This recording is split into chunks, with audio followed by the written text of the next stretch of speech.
प्यारे नबी मोहम्मद सल्लल्लाहु अलैहि वसल्लम के बचपन के दिन थे। मक्का की तपती धूप और हवा में उड़ती धूल गलियों को भर रही थी। भूख से निढाल कदमों के साथ आप सल्लल्लाहु अलैहि वसल्लम चल रहे थे कि दूर अब्बू जहल का खजूरों का बाग नजर आया। अब्बू जहल एक यहूदी आदमी के साथ मिलकर खजूरों को एक बोरी में भर रहा था।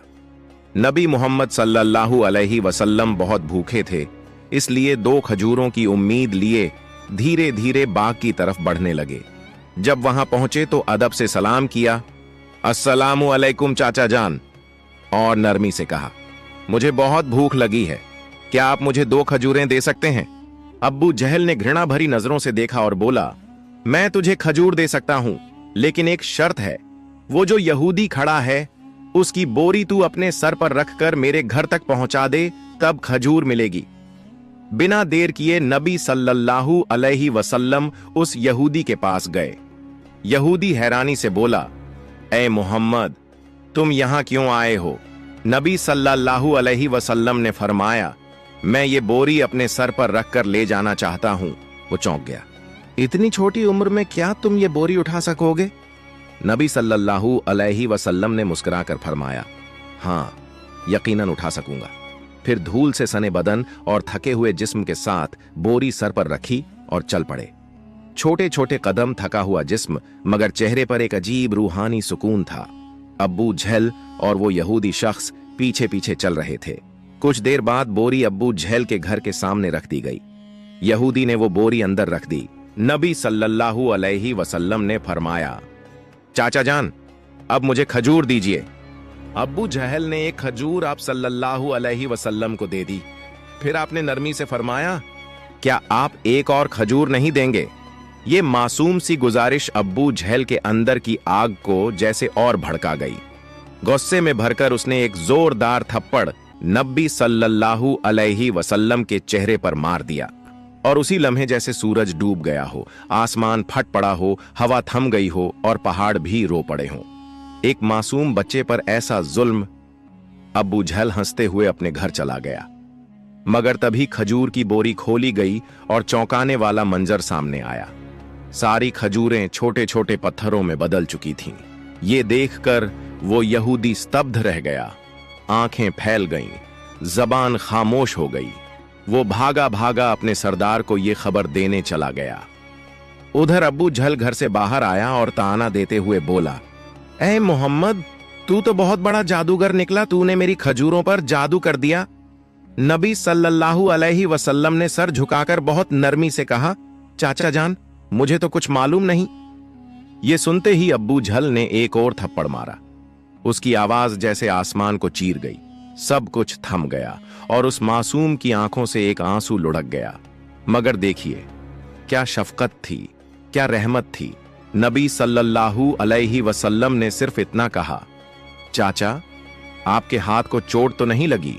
सुभान अल्लाह, क्या किरदार, क्या इंसानियत। खुद थप्पड़ खाया मगर फिक्र उस इंसान की जिसने मारा।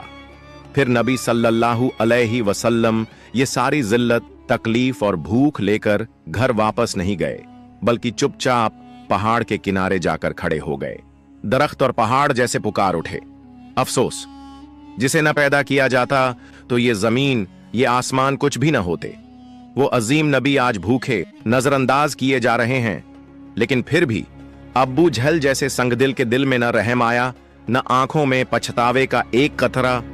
उधर वो यहूदी शख्स अपने सरदार के पास दौड़ता हुआ जा पहुंचा। आज मैंने एक ऐसा वाकया देखा है जो तसव्वुर से भी परे है। वो यहूदी अपने सरदार से कह रहा था, अब्दुल्लाह के बेटे मोहम्मद सल्लल्लाहु अलैहि वसल्लम में कोई ऐसी ताकत है कि बस एक तमाचा लगने पर सारी खजूरें पत्थर बन गईं। आप ही बताइए, क्या ये जादू हो सकता है या फिर कोई इलाही ताकत है? ये सुनकर सरदार थोड़ी देर खामोश रहा, फिर गंभीर आवाज में बोला, हमने भी सुना है कि हमारी आसमानी किताब में मोहम्मद का जिक्र है कि वही आखिरी और सबसे अजीम नबी होंगे। मगर क्या वाकई यही मोहम्मद हैं? ये जानना जरूरी है। हमें अपने मजहबी पेशवा से रुजू करना होगा। अगर ये बात सच निकली तो हम उसे जिंदा नहीं छोड़ेंगे, बल्कि उसे इस दुनिया से ही खत्म कर देंगे। तुम लोग जाओ और ये खबर हमारे पेशवा तक पहुंचाओ। ये सुनकर वो यहूदी शख्स फिर से अब्बू जहल के घर की तरफ रवाना हो गया। जाते जाते जब वो खजूर के बाग के पास पहुंचा तो उसकी आंखें हैरानी से फैल गईं। पूरे बाग में एक भी खजूर नहीं थी। हर दरख्त पर सिर्फ पत्थर, सिर्फ पत्थर। ये कैसे हो गया? वो एक पल भी वहां न रुका और तेजी से अब्बू जहल के घर की ओर दौड़ पड़ा। घर पहुंचते ही उसने कहा, भाई, आपके बाग की सारी खजूरें पत्थर बन चुकी हैं। अगर अब इसे न संभाला गया तो बहुत बड़ा नुकसान हो जाएगा। इसका एक ही हल है, मोहम्मद सल्लल्लाहु अलैहि वसल्लम से माफी मांगो। मगर अब्बू जहल माफी मांगने वालों में से नहीं था। वो जालिम था, चालाक था। उसने नरमी से कहा, ठीक है, चलो मोहम्मद के घर चलकर देखते हैं। फिर वो नबी मोहम्मद सल्लल्लाहु अलैहि वसल्लम के घर की तरफ चल पड़ा। उस वक्त नबी अपने चाचा अब्बू तालिब के साथ रहते थे। जब अब्बू जहल घर पहुंचा तो अब्बू तालिब अकेले थे। अब्बू जहल ने आवाज लगाई, ए अब्बू तालिब, कहां है तुम्हारा भतीजा मोहम्मद? वो बहुत बड़ा जादूगर है। उसने मेरी सारी खजूरें पत्थर बना दी हैं। फिर तंज में बोला, कहीं किसी पहाड़ के किनारे किसी शेर या रीछ ने उसे खा तो नहीं लिया? ये सुनकर चाचा अब्बू तालिब बेचैन हो उठे। उन्होंने एक पल की भी देर न की और नबी की तलाश में निकल पड़े। उधर नबी मोहम्मद सल्लल्लाहु अलैहि वसल्लम एक पहाड़ के किनारे बैठे रो रहे थे। अगर मेरे वालिद जिंदा होते तो शायद कोई मेरे साथ ऐसा सुलूक न करता। मैं बहुत तन्हा हूं, बहुत अकेला। उनकी ये तन्हाई देखकर जंगल के शेर, रीछ, हिरण सब वहां आ गए और जैसे उनके दर्द को महसूस करके सब रोने लगे। शेर की आंखें भी भीग गईं। वो कहने लगे, या रसूल अल्लाह, रहमतुल लिल आलमीन, ये तमाचा जैसे हमें लगा है। आप अब न रोइए, ये आंसू हम बर्दाश्त नहीं कर पा रहे। कुछ ही लम्हों में चाचा अब्बू तालिब वहां पहुंच गए। उन्होंने जब ये मंजर देखा तो कुछ कह न सके, बस स्तब्ध रह गए। नजारा इतना अजीब और दिल को छू लेने वाला था। फिर उन्होंने नबी को सीने से लगाया और पूछा, किसने तुम्हें तकलीफ दी मेरे लाल? जब तक मैं जिंदा हूं कोई तुम्हें छू भी नहीं सकता। उसके बाद चाचा अब्बू तालिब नबी को लेकर घर लौट आए। लेकिन उसी रात अब्बू तालिब खुद अब्बू जहल के घर पहुंचे। उन्होंने गुस्से से नहीं बल्कि सच्चाई से कहा, तुम उसे जादूगर कहते हो, जबकि उसने तुमसे कुछ मांगा भी नहीं, तुम्हारी खजूरें भी नहीं लीं, तुम्हारे खिलाफ कुछ कहा भी नहीं। उसकी आंखों से जो आंसू गिरे हैं वो एक दिन पहाड़ों को भी पिघला देंगे। ये कहकर अब्बू तालिब वहां से चले गए। अब्बू जहल खामोश रह गया, क्योंकि वो कुछ महसूस जरूर कर रहा था मगर तस्लीम नहीं करना चाहता था। असल में वो एक जालिम और घमंडी इंसान था। उसी रात मक्का के आसमान पर एक अजीब रोशनी फैल गई। सब लोग समझे कोई तारा टूटा है, मगर हकीकत ये थी कि फरिश्ते एक एक करके जमीन पर उतर रहे थे। एक फरिश्ता दूसरे से कह रहा था, इन आंखों से जो आंसू बहा है, एक दिन उसी से अजीम किताब नाजिल होगी। यही सबसे अजीम इंसान है और आखिरी नबी भी, जो पूरी दुनिया के लिए रहमत बनकर आया है। उधर जब यहूदियों को इस मौजिजा भरी घटना की खबर मिली तो उनके दिलों में आग लग गई। उन्होंने नबी मोहम्मद सल्लल्लाहु अलैहि वसल्लम को कत्ल करने की साजिशें शुरू कर दी, क्योंकि वो चाहते थे कि आखिरी नबी उनके कबीले में पैदा हो, मगर ऐसा नहीं हुआ। उनमें से एक यहूदी शख्स अपने मजहबी पेशवा के पास गया और सारी कहानी तफसील से बताई। पेशवा ने थोड़ी देर आंखें बंद की, फिर धीमे स्वर में बोला, मैं उसे पहचान गया हूं। यही वो नबी हैं जिनका जिक्र हमारी किताबों में है। उनकी दो निशानियां हैं, एक उनके कंधे पर महर ए नबुव्वत और दूसरी उनकी निगाहों में बसी रहमत। किसी ने पूछा, तो क्या आप ईमान लाएंगे? वो खामोश हो गया। फिर बस इतना कहा, हम नहीं चाहते थे कि वो हमारे कबीले में आए, इसीलिए हम सच्चाई का इनकार करेंगे। उधर हर साल चाचा अब्बू तालिब तिजारत के लिए शाम जाया करते थे। उस दिन भी अब्बू तालिब शाम के सफर की तैयारी में लगे थे। तभी नबी मोहम्मद सल्लल्लाहु अलैहि वसल्लम आकर बोले, चाचा जान, क्या मैं भी आपके साथ शाम चल सकता हूं? अब्बू तालिब उन्हें मना नहीं कर सके। अगले ही दिन वो दोनों एक तिजारती काफिले के साथ रवाना हो गए। कुछ दिन सफर करने के बाद काफिला बुसरा नाम की जगह पहुंचा। वहीं पास में एक गिरजाघर था जहां एक ईसाई आलिम पेशवा रहता था। वो उस दौर का सबसे बड़ा और अजीम पादरी माना जाता था। जब काफिला वहां से गुजरा तो उस ईसाई आलिम ने एक नौजवान को देखा। वो हैरान रह गया।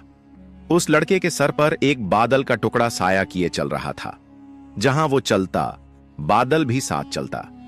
उसे यकीन हो गया कि इस काफिले में ही आखिरी जमाने का नबी मौजूद है। फौरन उसने अपनी किताबें निकाली, पढ़ा, देखा और पक्की तस्दीक कर ली। उसने जल्दी से अपने एक आदमी से कहा, जाओ इस काफिले के सारे लोगों को यहां बुलाओ, उन्हें दावत पर बुलाओ। वो आदमी गया और काफिले वालों से बोला, भाइयों, हमारे पेशवा ने आप सबको खाने पर बुलाया है, कृपया स्वीकार करें। सब लोग उस गिरजाघर में पहुंचे। पेशवा ने सबको अच्छी दावत दी।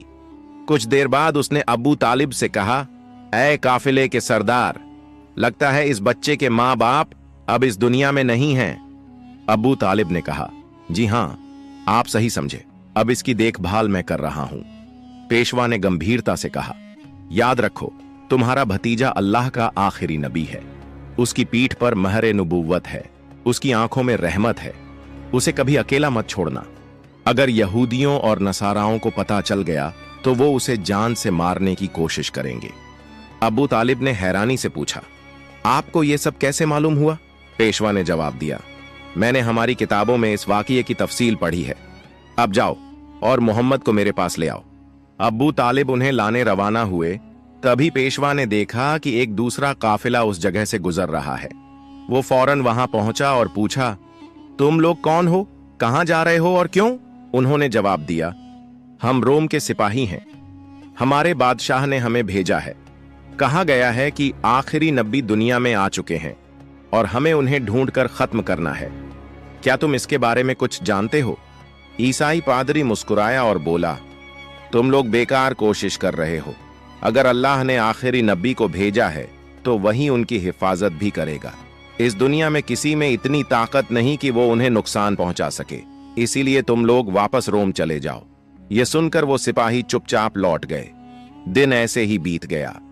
रात को ईसाई पादरी ने अब्बू तालिब को गिरजाघर बुलाया और कहा, ऐ काफिले के सरदार, देखा मेरी बात सच निकली ना? यहूद और नसारा आखिरी नबी के पक्के दुश्मन हैं। अगर वो किसी तरह उन्हें मिल जाए तो यकीनन जान से मारने की कोशिश करेंगे। इसलिए मेरी मानो, अपने भतीजे को लेकर विदेश मत जाओ, वापस लौट चलो। अगले दिन अब्बू तालिब ने सफर छोड़ने का फैसला कर लिया और काफिला वतन की ओर लौट पड़ा। कुछ दूर ही गए थे कि अगले दिन रास्ते में उन्हें एक घोड़ा नजर आया, लेकिन वहां कोई इंसान नहीं था। रुककर देखा तो एक आदमी मरणासन्न पड़ा था। असल में वो एक यहूदी था। कभी नबी को मारने आया था, लेकिन आज वही नबी अपने हाथों से उसे पानी पिलाकर उसकी जान बचा रहे थे। फिर उसे साथ लेकर काफिला आगे बढ़ा। चलते चलते वो एक समुंदर के किनारे पहुंचे जहां मछुआरों की एक बस्ती थी। काफिला वहीं आराम के लिए रुका, मगर वो मछुआरे बुत परस्त थे और गहरे अंधविश्वास में डूबे हुए थे। अब्बू तालिब वहां पहुंचे जहां कुछ लोग मूर्तियों के सामने झुके हुए थे। उन्होंने एक से पूछा, भाई, तुम लोग इस तरह मूर्तियों की पूजा क्यों कर रहे हो? उसने जवाब दिया, कई दिन से हमारे जाल में मछलियां नहीं आ रहीं, इसलिए समुंदर के देवता को खुश करने के लिए हम ये पूजा कर रहे हैं। उधर नबी करीम ने देखा कि एक बड़ी मूर्ति के पास एक औरत और उसका बच्चा जंजीरों से बंधे हुए हैं। उन्हें कुर्बानी के लिए बांधा गया था। मछुआरों का मानना था कि ऐसा करने से देवता खुश होगा और मछलियां वापस आ जाएंगी। तब नबी करीम धीरे से वहां पहुंचे और मां बेटे को उन जंजीरों से आजाद कर दिया। उसी पल एक मछुआरा आया और घबराकर बोला, जिन्हें कुर्बानी देने के लिए बांधा था, उन्हें कोई बच्चा आजाद कर गया है। यह सुनकर सब लोग गुस्से में नबी को पकड़ने दौड़े। अब्बू तालिब उन्हें रोकने के लिए आगे बढ़े। तभी सबकी आंखों ने एक अजीब नजारा देखा। वो बड़ी मूर्ति अपने आप गिरकर टूट गई। समुंदर में जोरदार लहरें उठने लगीं और उनके साथ मछलियों की भरमार ऊपर आ गई। मछुआरे जाल डाल डालकर मछलियां पकड़ने लगे और खुशी से झूम उठे। ये सब देखकर अब्बू तालिब दंग रह गए। असल में नबी करीम उस वक्त समुंदर किनारे खड़े होकर अपने रब से दुआ कर रहे थे और उसी दुआ की बरकत से अल्लाह ताला ने समुंदर को मछलियों से भर दिया। फिर काफिला मक्का की तरफ रवाना हो गया।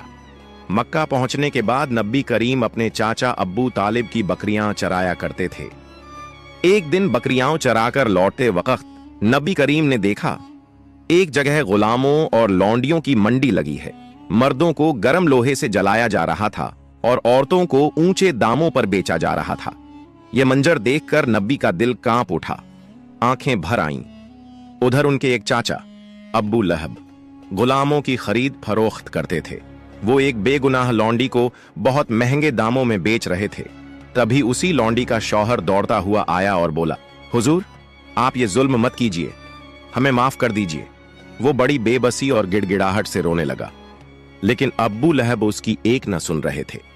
इसी वक्त हमारे रहमत वाले नबी वहां पहुंच गए। आपने अपने चाचा से फरमाया, चाचा, इस औरत को मत बेचिए। अब्बू लहब ने घूरते हुए कहा, मैंने इसे बहुत महंगे दाम में खरीदा है, अगर तुम इसकी कीमत अदा कर दो तो ले जाओ। तब नबी करीम ने बिना कुछ कहे उसकी कीमत अदा कर दी और उसी दिन वो औरत हमारे प्यारे नबी की वजह से आजाद हो गई।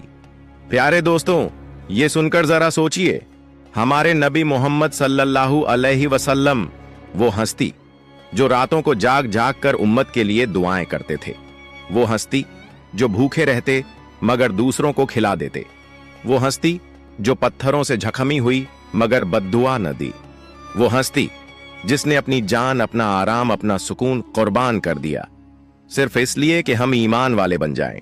लेकिन हम आज जरा अपना हाल देखें कि क्या हमने अपने नबी मोहम्मद सल्लल्लाहु अलैहि वसल्लम का हक अदा किया? क्या हमने उनकी सुन्नत को अपनी जिंदगी में अपनाया या हमने दुनिया की मोहब्बत में उनके अहकाम भुला दिए? प्यारे दोस्तों, आज वादा करो कि हम अपने नबी मोहम्मद सल्लल्लाहु अलैहि वसल्लम की इज्जत करेंगे, उनके दीन को मजबूती से पकड़ेंगे और अपनी जिंदगी में हर मुमकिन कोशिश करेंगे कि उनकी तालीमात पर अमल करें। और इस वीडियो को दूसरे लोगों तक जरूर शेयर करें ताकि वो भी हमारे प्यारे नबी मोहम्मद सल्लल्लाहु अलैहि वसल्लम की कुर्बानियों को जान सकें।